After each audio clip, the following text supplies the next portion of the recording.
Welcome to Here, the podcast where you get a VIP behind-the-scenes look at the broad collective of music venues and festivals that make Buffalo the music destination it is.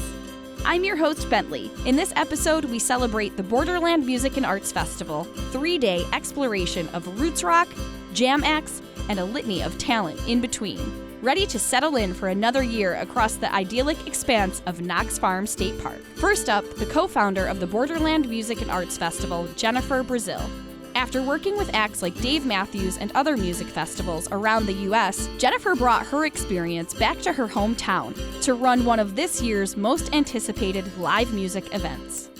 Jen, I'm so honored to be here with you today. Aww. Jen Brazill, the superpower behind Borderland Music and Arts Festival. We're on the site right now where it all happens. Normally a serene place. We're getting, a really big behind the scenes look with tractors and fencing and all the things that go into it. What can you explain about Borderland Festival to somebody that hasn't been here? So when they walk in, what do they see? There's so many layers to the festival that are outside of the music. Obviously, that's so important. We have 2 stages with music going all weekend. But we also have a curated kids area for kids 10 and under are free, so families have tons of space to spread out. We take up about 15 acres on this beautiful park. There's hula hooping. There's a whole school of rock set up so kids can learn how to play instruments.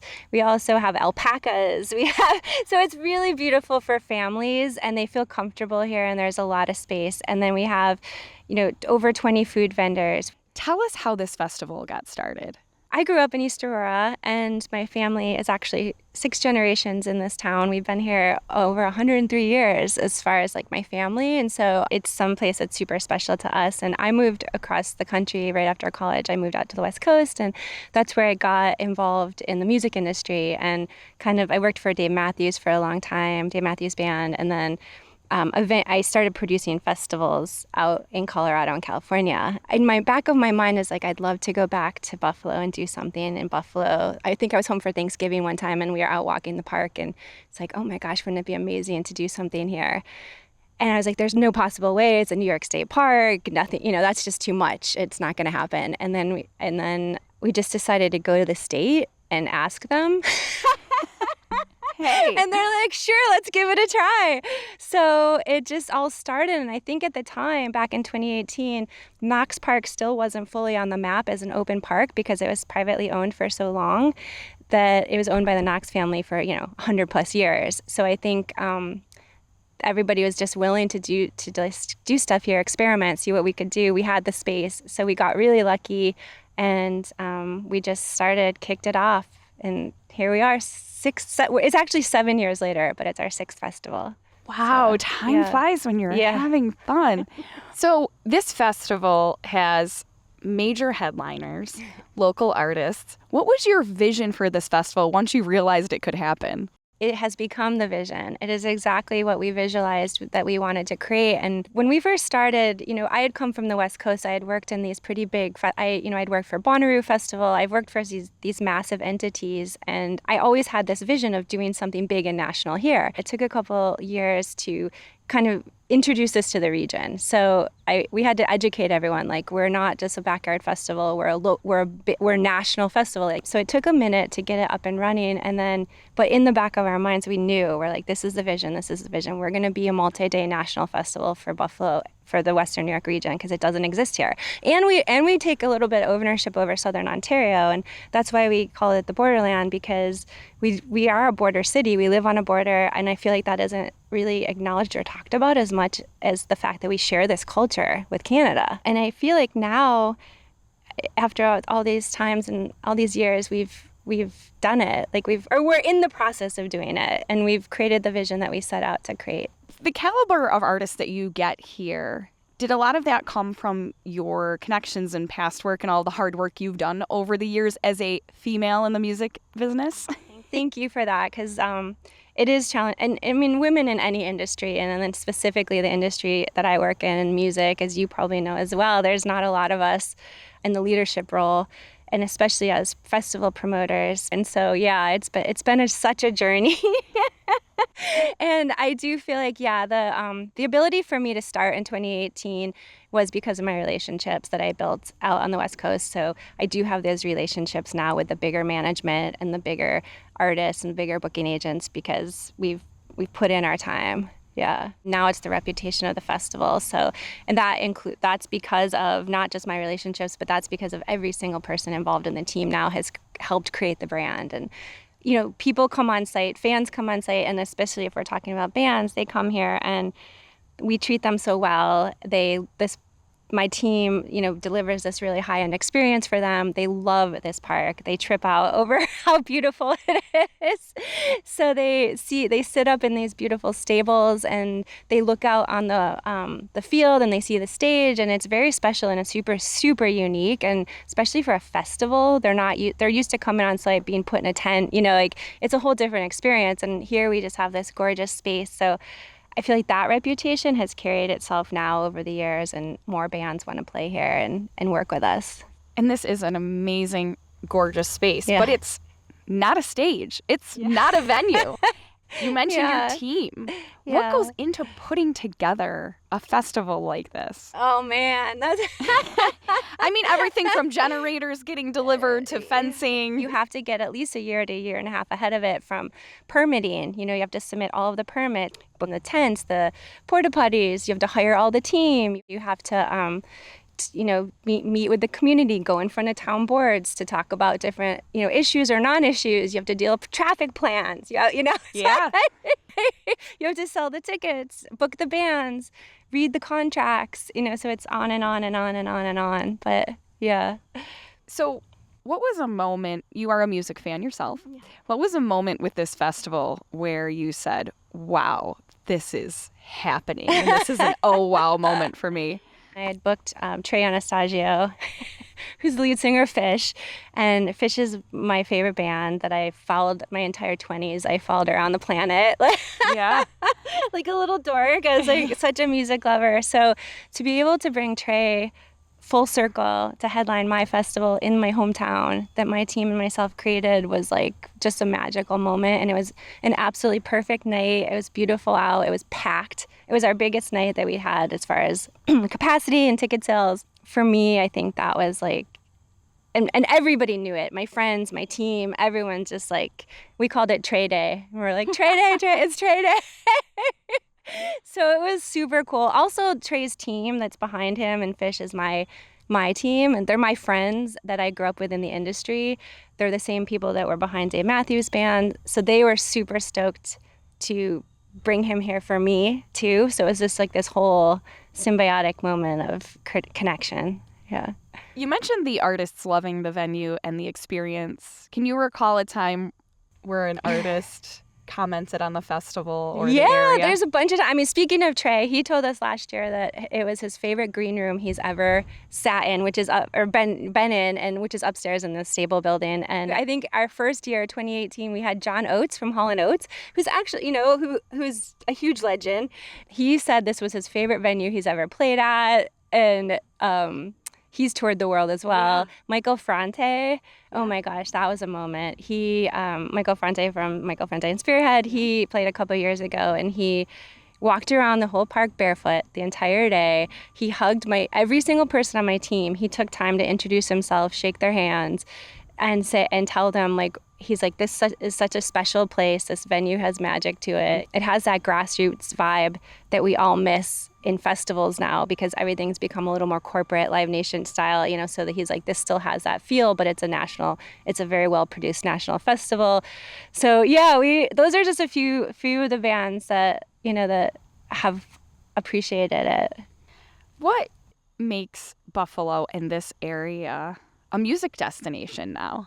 It has. It's crazy. Even since when I came back here in 2018, it was still kind of cusping, and now it's really exploding. And I think we've always been a third-tier market, and I think because we're tucked up here in the corner, and people could skip us and go up to Toronto and make more money. And you know, I think now it's the fans. It's a community. People really want to support the music. They're showing up. There's a lot of promoters now that have worked really hard. Majority of them are Buffalo natives that have spent their entire lives building this community here. So I think it just, the fact that the music scene has really busted out here, I give credit to all the promoters like Artie and Donnie and the guys who've been here a long time building it. What would you say to somebody that might travel from outside the area to come to this festival? What would you tell them about the experience here? Oh my gosh, it's so beautiful. It's, Buffalo can get a bad rap for a lot of different reasons, but mostly weather, Yeah. and this is the best time of year to be here. It's absolutely gorgeous. You're about 20 to 25 minutes outside of Buffalo, downtown Buffalo, so we're a little bit in the country. We're on a 600-acre park, but you can still access Niagara Falls. It takes us 15 minutes door to door to get to the Peace Bridge from here. So it's like we're so close to so many things. It's you gotta come. If you're gonna ever check out Buffalo, this is the way to do it. But our goal was to create this space. It was immersive. Like you come through the gates, hopefully you put your phone away and you're just here and you're experiencing it and you're walking around and you're trying everything and you're shopping, you're sitting in the grass, like whatever it is you wanna be doing here, we hope that we create that space for the fans. Well, thank you so much what you are doing for the music community and for this area and for the country and building a festival like this, Jen. Aww. A lot of hard work, we know. I seriously might cry right now. Well, you deserve all of the recognition. Thank you. Jennifer mentioned how the festival prides itself on how well they treat the bands. So I connected with Harmony Griffin of Uncle Ben's Remedy on how the festival offers a stellar experience for all the bands who perform at Borderland. Harmony, thanks for joining us. Super happy to be here. You're in the band Uncle Ben's Remedy. Yep. What is your role in the band? I'm the guitar player. A little bit of singing here and there, songwriting, all the good stuff. Important part of the band. Mm-hmm. You are a band from Buffalo, but you've played a lot of stages, and you've played Borderland Music and Arts Festival. We did. Explain the feel of an artist, the artist perspective, performing at Borderland. Well, the big thing is you hear the lineup come out and you're like, whoa, cool. Or first there's rumors, and then you're like, hey, maybe we can be a part of this. And then when you find out you are, it's just like, yes, it's such a big shot. And, here as a local band, you really treat it as well as all the other bands. So it's like, it's your shot. The stage is great, the sound's great, the crew's great, everything is so fun. So I like that you said that you see the lineup come out, mm-hmm. and then it's an honor to be in that lineup because they are selective about the bands that they choose. Oh, yeah. And then you made the cut. Oh, yeah. So we played a couple years back, and I still, the one thing I thought is I have to get the poster. Because Isbel is here, a bunch of people, I'm like, oh, that poster's going up. And it has, the big bands I love and our name, too. And it's just so cool. Yeah. And you mentioned that you're treated just like the bigger bands here at Sure. Borderland. As far as the staging and your time slot. Yeah, time slot's great. And, you have the crew coming out to help you load and stuff. And that's not something that local or regional bands get all that often. So it's really cool.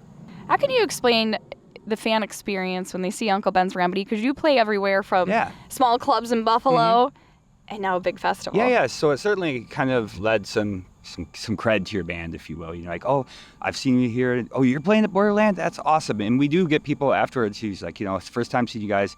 Where can we get your merch? Where do we see you next? So it's awesome. And it is an outdoor festival, and there is a whole experience here. As a fan, do you wander around later? Do you check out the other music? I'm here as early as they'll let me in, and I'm the last one out when I can be. It's great. There's just so much to do. There's the bands on the side stages. There's wandering around the stables is great. We have, friends and neighbors selling merch and stuff inside, and it's just a really immersive experience. It's great. Bands can play at venues. You've played many venues.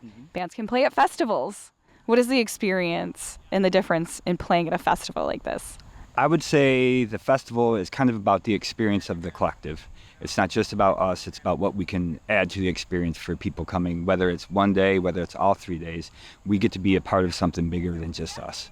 And I think it's kind of why you do it, it's great. So, if you could explain the music of Uncle Ben's Remedy, okay, how would you explain it? Let me give it a shot. So in some sense, I think we're kind of like backwoods, roots rock, Americana country feel to our band. Kind of played by guys who used to play too much punk rock. So our show's pretty wild.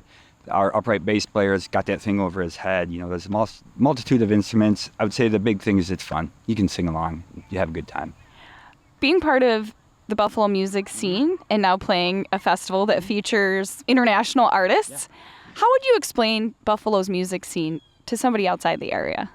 I would say, first of all, it's wild and all over the place. So if, this genre isn't your thing, don't you worry, because there's the best band you've heard down the road and doing something different. And, the musicians and community tend to be pretty supportive of each other. There's people that blend genres and move about, and it's a good community.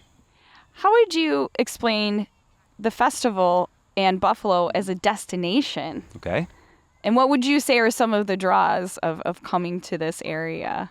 Well, I think you can probably see some in the background. It's beautiful.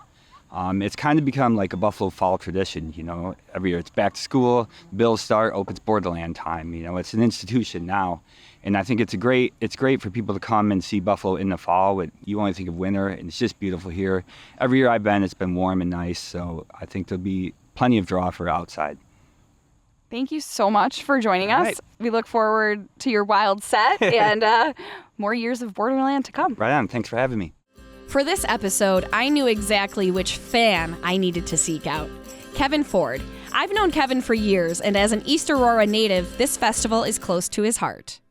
Kevin, I'm so excited to be talking to you today here on the site of the Borderland Music and Arts Festival as things are coming together for this year's festival. How many times have you been to this festival? Every year. Every year.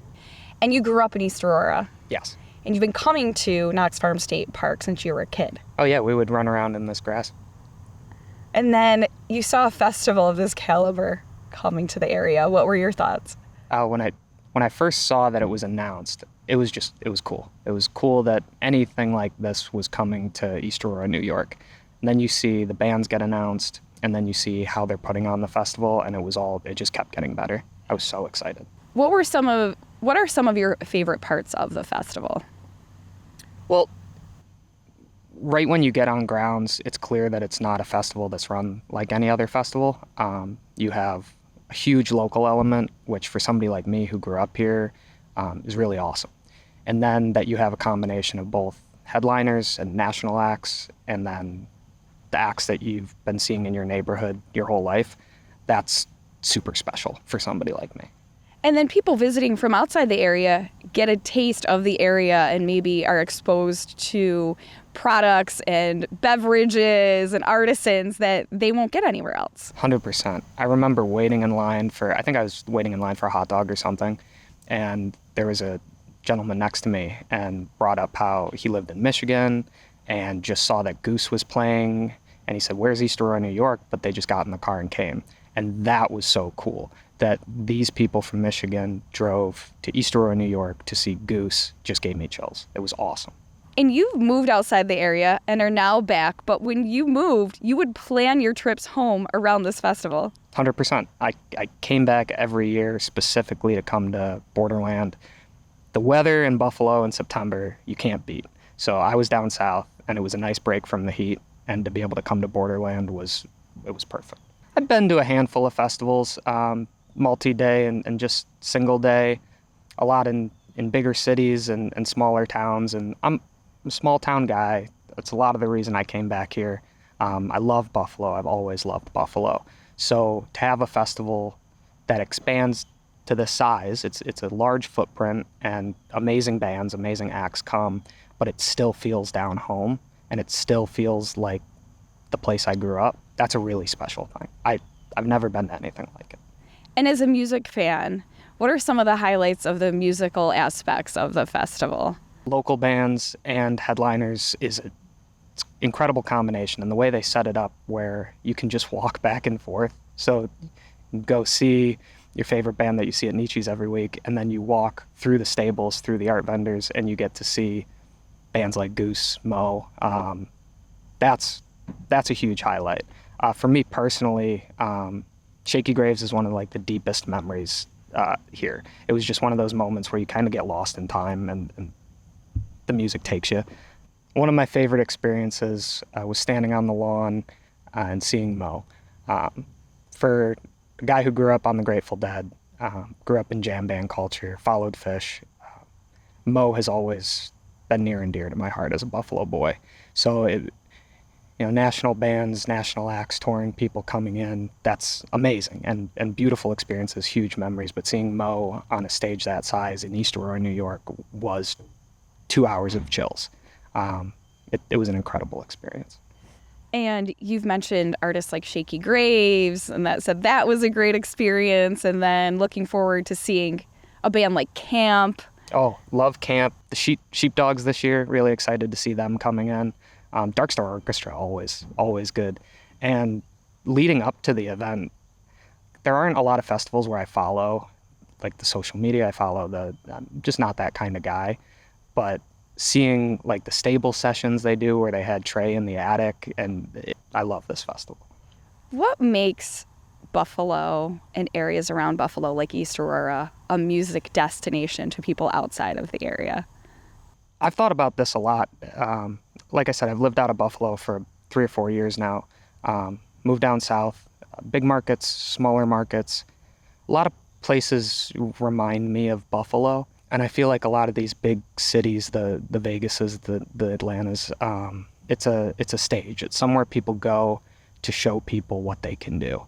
And that's a beautiful thing. And to have the audience is a lot of fun, and it's an incredible experience. Coming back to Buffalo, growing up in Buffalo, I've always felt like if that's the stage, Buffalo's the show. Like, this is where people are doing things for the sake of doing them and creating art for the sake of sharing that art.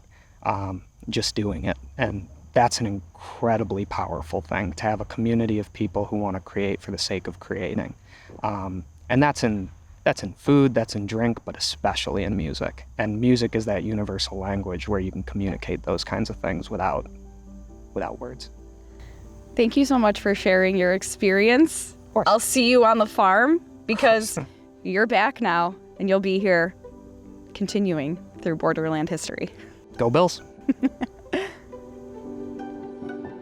That wraps up this episode of Here Here. Be sure to check out more episodes on YouTube and wherever you get your podcast. Buffalo is a unique music destination, and we uncover it all on Here Here.